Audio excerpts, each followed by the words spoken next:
और मेरा short introduction बस इतना ही है कि मेरे को आर्ट्स लेनी थी, मैंने साइंस ली और अब मैं बीबीए करूँगी। तो देखते हैं आज कुछ यहीं मैंने सोचा था मैं कुछ पुराना सुना दूँगी, पर कल रात को कुछ ख्याल आए तो सोचा लिख लें।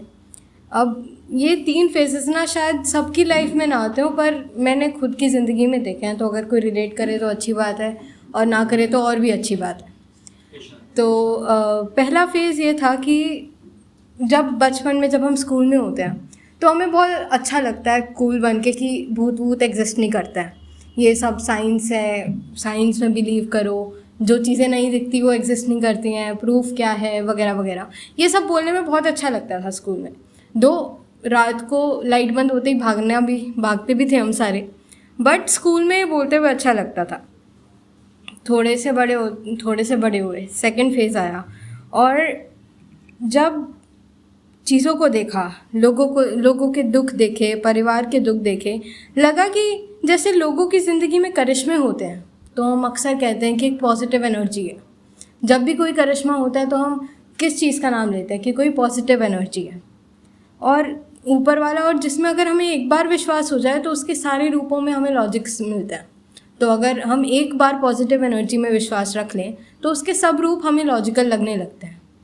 आई थिंक जब जैसे मैंने कहा कि पॉजिटिव एनर्जी होती है जब कुछ करिश्मे होता है, तो जब लोगों को मेहनत करके भी रिजल्ट्स नहीं मिलते हैं, जब लोग बहुत ही परेशान, लोग आपने देखे ही होंगे और शायद कईयों के में भी परिवार में कहीं ना कहीं कुछ कहानी आपने सुनी होगी, तो तब भी तो नेगेटिव एनर्जी की पॉसिबिलिटी जब हम बड़े होके सीखते हैं। तो जब क्योंकि भगवान सज़ा भी एक सीमा तक ही देगा एंड ज़िंदगी में कभी कभी कुछ बुरा भी साथ ही बनेगा। काला जादू, भूतिया किस्से, श्राप, महादशा, न जाने क्या क्या नहीं सुना करते हम, इनमें से कम एक ना एक तो आपने भी पक्का ही सुना होगा। तो आई होप कोई नींबू मिर्ची के ऊपर से अपनी स्कूटी ना लाया हो, और खाली चेयर्स हैं तो और डर लग रहा है, पर कोई बात नहीं। फिर धीरे धीरे जब बचपना जाने लगता है और ये जो अनसर्टेनिटी होती है, इसके जब गैप्स भरने लगते हैं, कुछ देर बैठ जाते हैं और फिर से एक बार रात को वॉशरूम में जाने में डर लगने लगता है, क्योंकि स्कूल में तो साइंस दिखती थी, पर अब फिर से जब इन चीज़ों के जैसा कि मैंने कहा ना, एक बार अगर किसी चीज़ में विश्वास हो जाए तो उसके सारे रूपों में लॉजिक मिलने लगता है। तो सेम होता है, फिर से वॉशरूम जाने में डर लगने लगता है, फिर से मन करता है कि हर रोज़ 12 बजे बिस्तर पे पहुंच जाएं, और फिर से एक बार चौराहों पर कदम देख के रखते हैं, और फिर से नज़र लगने में भी मानने लगते हैं कि नज़र उतार दो। जब फिर थोड़े से बड़े होते हैं, जो थर्ड फेज़ जिसकी बात की, फर्स्ट फेज़ वो स्कूल का जब हम साइंस में बिलीव करते हैं, सेकेंड फेज़ ये जब हम दुनिया के दुख देखते हैं, और अब और थोड़े बड़े होते हैं, तीसरा फेज़ जब खुद के दुख देखते हैं, रात के 2 बजे किसी अपने की बात से खुद को हर्ट होता हुआ देखते हैं, पूरी रात नींद ना आने पर दीवार का खालीपन देखते हैं, और न जाने कितनी बार उस पंखे को देखते हैं। जब अपने अंदर का अंधेरा देखा तो बाहर के अंधेरे ने मानो डराना ही बंद कर दिया, और अब रात को 2 बजे घर से निकल के छत पे जाने तक में कुछ नहीं होता है।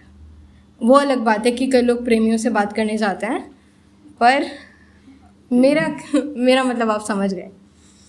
तो अब पहले के मुकाबले रात के 2 बजे भी डर नहीं लगता है, क्योंकि जैसा मैंने कहा कि जब अपने अंदर का अंधेरा इंसान देख लेता है ना, उसके बाद कोई अंधेरा उसको उतना नहीं डरा पाता है। कभी कभी रात को 2 बजे खुद को खाली करने के इंतज़ार में, तो कभी कभी अकेलेपन भरने की तलाश में, क्या क्या नहीं देखा ना हमारे तकिए ने। मानो प्यास लगी हो पर गले में दर्द हो या मुंह में छाले, मानो बारिश से बचना हो, छाता भी साथ हो पर छाता खुले ना। तो ऐसे मुझे लगता है कि शायद हाँ, मैं 2 बार बड़ी हुई हूँ, एक बार जब मैंने दुनिया के दुख देखे और एक बार जब मैंने खुद का दुख देखा। एक बार जब बाहर के अंधेरे ने कपकपाया और दूसरा जब अपना मन ही समझ ना आया। एक बार जब बाहर के अंधेरे ने कपकपाया और दूसरा जब अपना मन ही समझ ना आया। एक जब 12 बजे बिस्तर में जाने लगे कंबल से ढक के, और दूसरा जब न नींद आए न चैन दुनिया से थक के। इन सब से उभरना भी तो होता होगा, जैसे सूर्यास्त के बाद चंद्रोदय होता होगा। इसी पे कुछ लाइनें थी कि सच के बादल कुछ यूं बरसे, सच के बादल कुछ यूं बरसे जब सर पर छत ना थी और हम भीगने को तरसे। सच के बादल कुछ यूं बरसे जब सर पर छत भी ना थी और फिर भी हम भीगने को तरसे। एक समय था ऐसा भी जब आंगन की छाँव में बैठे थे। एक समय था ऐसा भी जब आंगन की छाँव में बैठे थे, प्यासे थे पानी की तलाश में, मिलता गया पानी। प्यासे थे पानी की तलाश में और मिलता गया पानी, पर पी ना सके गले की खराश में। ढूंढती हूँ आज भी पर किनारा देख नहीं पाती, बैठूं जब अनजान ज़मीन पे और घास तक को छू नहीं पाती।